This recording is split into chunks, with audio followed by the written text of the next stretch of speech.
This channel does not promote any violent, harmful, or illegal activities. All content provided by this channel is meant for an educational purpose only. বিশ্বজুড়ে কোণঠাসা হলো ফের মৌলবাদীদের কট্টর হুঁশিয়ারি।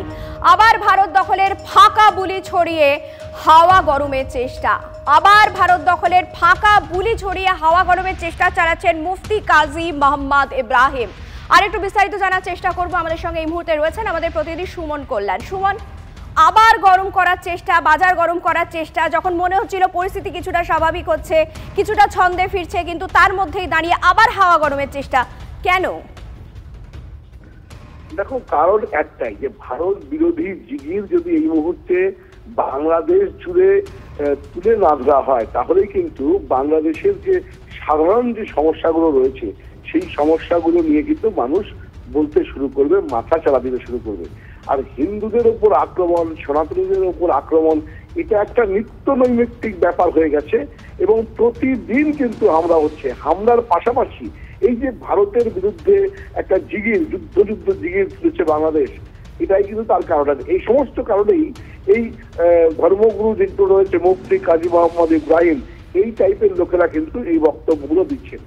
এই যে বক্তব্য, এই যে ধর্মগুরু, ইনি কিন্তু এর আগেও একবার গ্রেপ্তার হয়েছিলেন বিদ্বেষমূলক বক্তব্য এবং বিভ্রান্তিমূলক বক্তব্য পেশ করার জন্য। সুমন, একটা কথা বলো, সেটা হচ্ছে এই যে ভোট পেছনোর ওপর শিলমোহর দিল হাইকোর্ট, কোথাও গিয়ে কট্টরপন্থীরা কি আবার সেই নতুন করে মাথা চাড়া দিল বলে মনে হয়? একেবারে ইউনিশ জামানায় কট্টরপন্থীদের স্বর্গরাজ্যে পরিণত হয়েছে বাংলাদেশ। বিভিন্ন কট্টরপন্থী থেকে শুরু করে জঙ্গি নেতা যারা ছিলেন, যারা দীর্ঘদিন ধরে জেলে বন্দী ছিলেন, তারা কিন্তু এখন উন্মুক্ত। 700-র বেশি লোক, তাদেরকে কিন্তু এখনো জেলে ফেরানো যায়নি, যারা জেল থেকে পালিয়েছে। আর এই ফেরানোর কোনো চেষ্টাও ইউনিশ গভর্নমেন্ট করছে না। এটাই ইউনিশ গভর্নমেন্ট চায়, যে কট্টর মূল্যবাদ বাংলাদেশকে গ্রাস করুক, সেটাই কিন্তু তাদের মূলত কার্যকলাপ দেখে মনে হচ্ছে।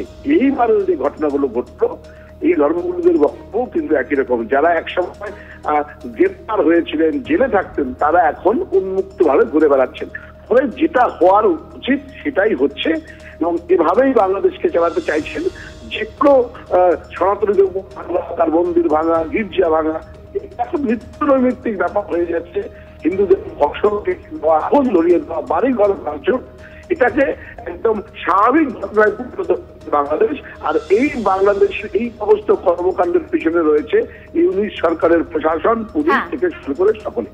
ধন্যবাদ সুমন। কথা বলছিলাম আমাদের প্রতিনিধি সুমন কল্যাণের সঙ্গে। বিশ্বজুড়ে কোণঠাসা অবস্থা হলো, ফের মৌলবাদীদের কট্টর হুঁশিয়ারি, আবার ভারত দখলের ফাঁকা বুলি আওড়াচ্ছে বিভিন্ন কট্টরপন্থী নেতারা। বাংলাদেশে ইউনূস নিজের দল গড়ার কথা ভেবে থাকলে বেশ খানিকটা সময় পেতে পারেন। বাংলাদেশ হাইকোর্ট তাকে সেই সুযোগ করে দিল। হাইকোর্টে যায় বাংলাদেশের তদারকি সরকারের ব্যবস্থা ফিরছে। আবার সংবিধান অনুযায়ী 90 দিনের মধ্যে ভোট করাতে হয় তদারকি সরকারকে। কিন্তু হাইকোর্ট বলে দিয়েছে ইউনূস সরকার অন্তর্বর্তী সরকার, তদারকি নয়।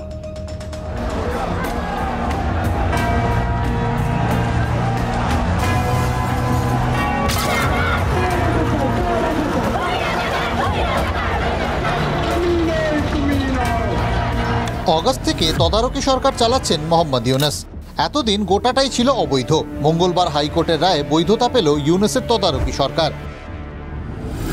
1996 সালে বাংলাদেশের সংবিধানে স্বীকৃত প্রথম তদারকি সরকার। দুই সরকারের মধ্যবর্তী নির্বাচন পরিচালনার কাজ ছিল তদারকি সরকারের। 2011 সালে পঞ্চদশ সংশোধনী এনে তদারকি সরকার ব্যবস্থা বাতিল করেন হাসিনা। কোর্ট সেই পঞ্চদশ সংশোধনী আংশিক বাতিল করল, অর্থাৎ তদারকি সরকারের বন্দোবস্ত বৈধতা পেল বাংলাদেশে।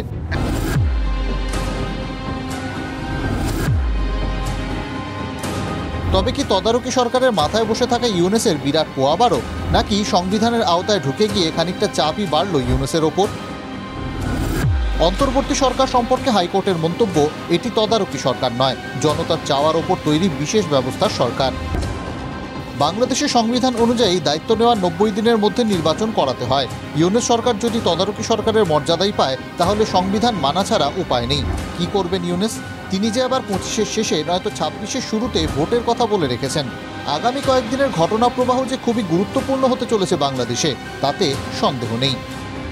Bureau report, TV9 Bangla.